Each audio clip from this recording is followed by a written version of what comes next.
Daniel 2. Próximo é o Novo Testamento, né, irmãos? A minha Bíblia está na página 890.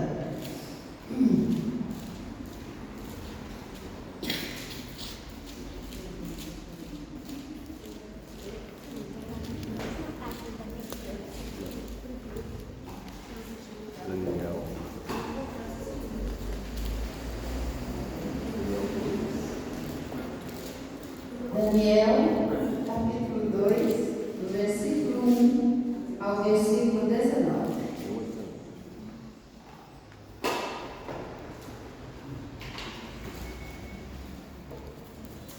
Próximo ao Novo Testamento.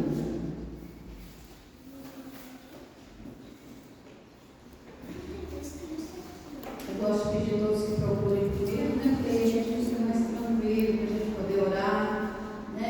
Ter um momento mesmo de comunhão com o Senhor.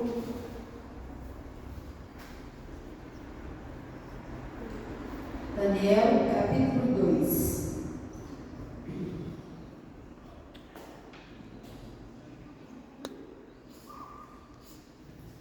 Ora, todos em seus lugares, né? Nós vamos orar, que o Senhor esteja em nosso meio, que fale aos nossos corações, que esteja aqui abençoando os nossos professores, né?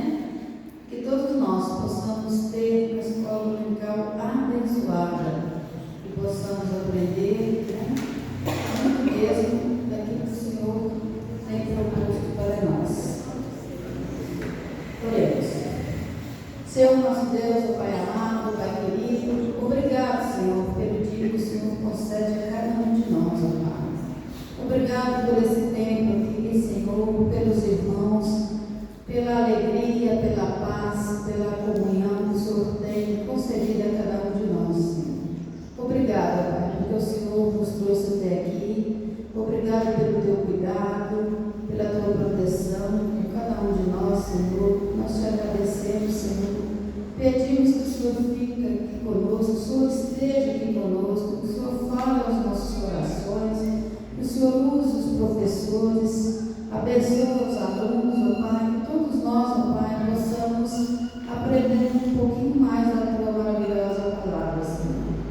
Ó Deus, também pedimos que o Senhor receba o nosso louvor, a nossa adoração, e que o Senhor abençoe o nosso dia, Pai, que ele seja sempre voltado em te servir, Pai. Nós te pedimos, agradecemos por tudo, no nome santo de Jesus. Amém. A leitura que nós iremos fazer se encontra no livro de Daniel, capítulo 2, do versículo 1 ao versículo 19.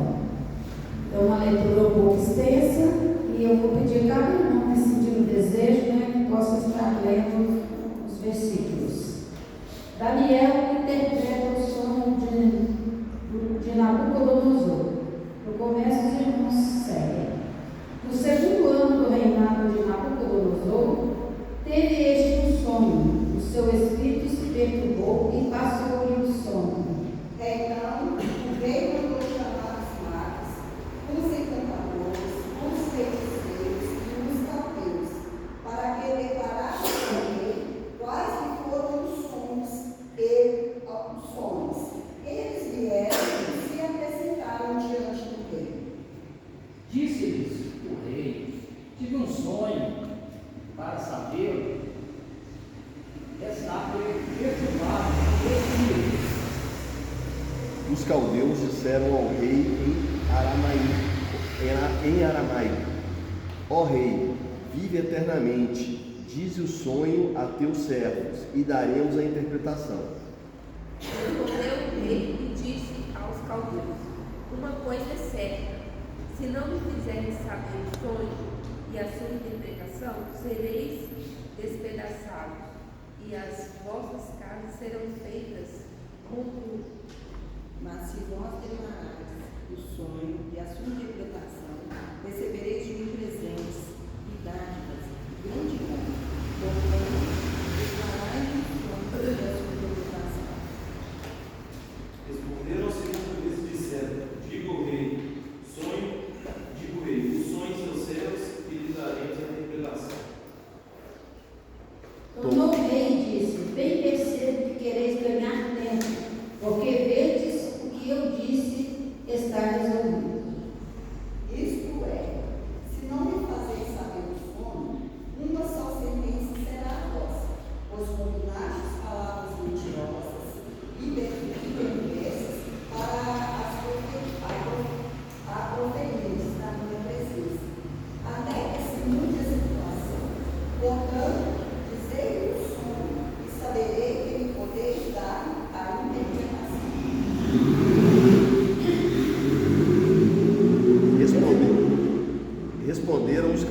presença do rei, disseram: não há mortal sobre a terra que possa revelar o que o rei exige, pois jamais houve rei, por grande e poderoso que tivesse sido, que exigisse semelhante coisa de algum mago, encantador ou caldeu. Coisa que o rei exige é difícil, e ninguém há que a possa revelar diante do rei, senão os deuses, e esses não moram com os homens. Então, o rei muito se irou e enfureceu, e ordenou que matassem a todos os sábios da Babilônia. Saiu o decreto, segundo o qual deveriam ser mortos os sábios, e buscaram Daniel e seus companheiros para que fossem mortos. Então Daniel falou, avisada e prudentemente, Arioque, chefe da guarda do rei, que tinha saído para matar os sábios da Babilônia. E disse a Arioque, encarregado do rei: por que tão severo o mandato do rei? Então Arioque explicou o caso a Daniel. Foi Daniel que respondeu e pediu designasse o rei, e ele revelaria a ele a interpretação. Então Daniel veio a casa e foi saber o caso de Ananias, Misael e Azarias, seus companheiros, para que pedissem misericórdia ao Deus do céu sobre este mistério, a fim de que Daniel e seus companheiros não perecessem com o resto dos sábios da Babilônia. Então foi revelado o mistério a Daniel numa visão de noite. Daniel bendisse, ó Deus do céu. Isso. A nossa reflexão hoje, apesar de um texto tão grande, é amigos, né? Amigos são coisas muito importantes na nossa vida, né? E todos nós precisamos de amigos em todas as fases da nossa vida. Mas os adolescentes, né, eles têm uma ansiedade muito grande em ter amigos. Para ele é algo muito importante, porque aqueles amigos são pessoas com quem eles vão se identificar, né? Então, os amigos dos adolescentes são bem específicos, né? Por isso que a gente vê a adolescência como uma fase bem complicada. Os adultos, muitas vezes, se fazem fortes, né? Acham que não precisam dos amigos e muitas vezes se atolam nos serviços, né? E deixam essa questão de amizade um pouco de lado. Muitas das vezes foram traídos, né, pelos supostos amigos e já não acham tão necessários, não confiam nas pessoas, né? E acham realmente que é algo difícil de ter uma amizade sincera. Mas a gente percebe também que as pessoas que não têm amigo, elas são solitárias, amarguradas e com tendência muito maiores a ter depressão. Nós precisamos de relacionamentos que sejam mais do que simples convivência. Duas pessoas podem morar na mesma casa. Eles podem ser ou não ser amigos. Comunicam-se, mas não têm uma amizade real. Nem confidencia seus pensamentos íntimos uma com a outra. Amigos verdadeiros estão cada vez mais escassos. Feliz é aquele que eu possuo. Essa é uma grande verdade, né, irmãos? Quantos amigos que você já teve e você foi frustrado com esse relacionamento, né? Às vezes você comenta algo íntimo seu, porque você confia naquela pessoa e de repente você fica sabendo que ela já passou para outro, ou ela desdenhou da sua confiança e tal. Aqui a gente vê, né, nesse relato,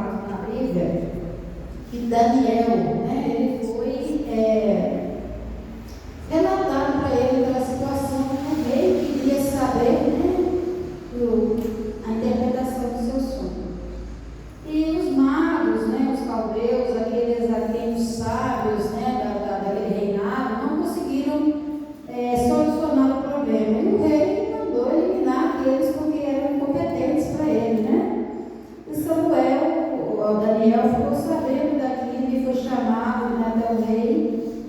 E a primeira coisa que ele fez, ele relatou tudo aos seus amigos e pediu aos seus amigos que orassem com ele, né, para resolver aquele tão grande problema, para que também ele não fosse, né, executado como os outros.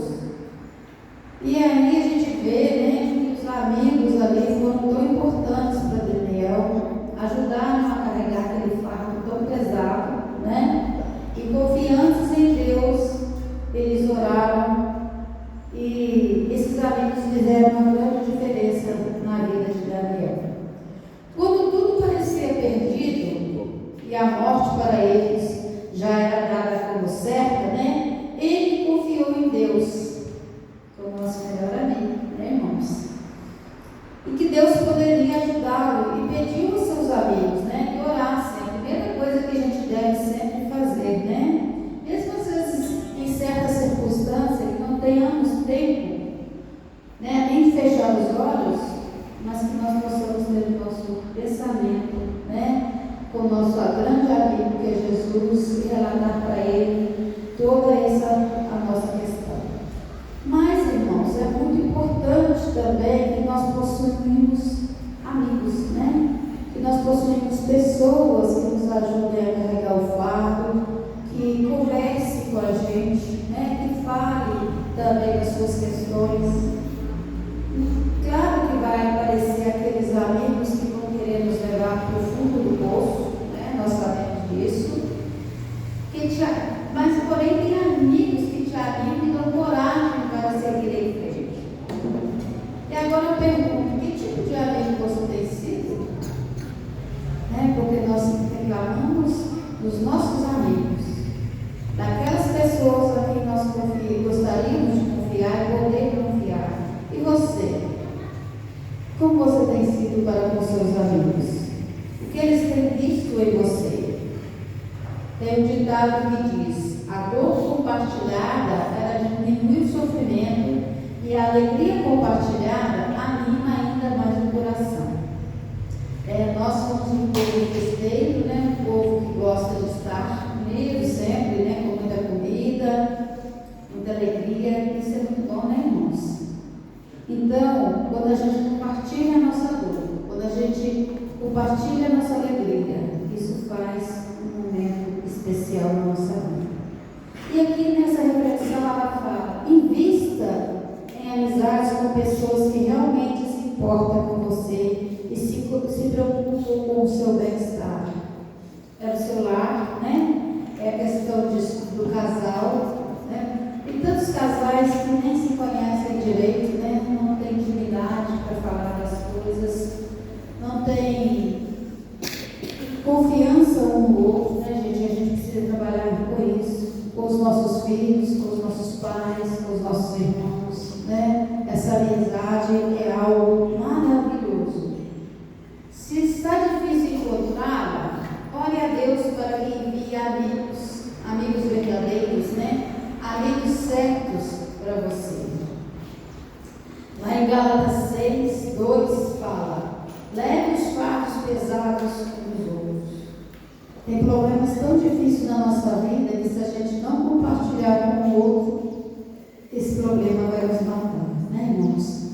Então, a amizade, ela precisa, né, existir na nossa vida, ela precisa ser regada, ela precisa ser cultivada. Sejam os amigos, né, os irmãos, amizade terrena, e principalmente o nosso grande amigo Jesus. Nós também precisamos ter intimidade com Ele, nós precisamos ter tempo para Ele, dedicar, né, sempre uns aos outros. E o lembrete para todos é: quem tem amigos não precisa carregar o seu fardo sozinho, né?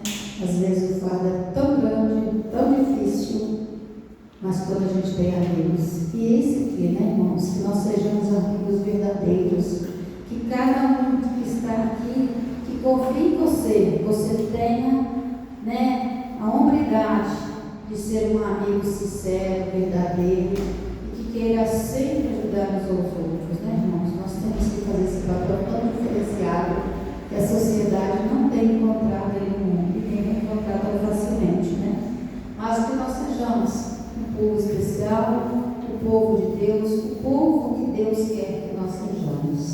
sempre verdadeiros, sinceros, né? Suportando, mesmo que aquele irmão às vezes é tão diferente da gente, tem pensamentos tão diferentes, tem dificuldades diferentes, tem momentos para ele que talvez para nós não seria alegria, mas para ele é. Então, que nós possamos ter essa, né? Colocar-se no lugar do outro, né? Ter esse momento de compaixão, de paciência, de amor ao próximo. Vamos adorar nosso Deus, né? Vamos louvá-lo de todo o nosso coração. Convidei a equipe de louvor.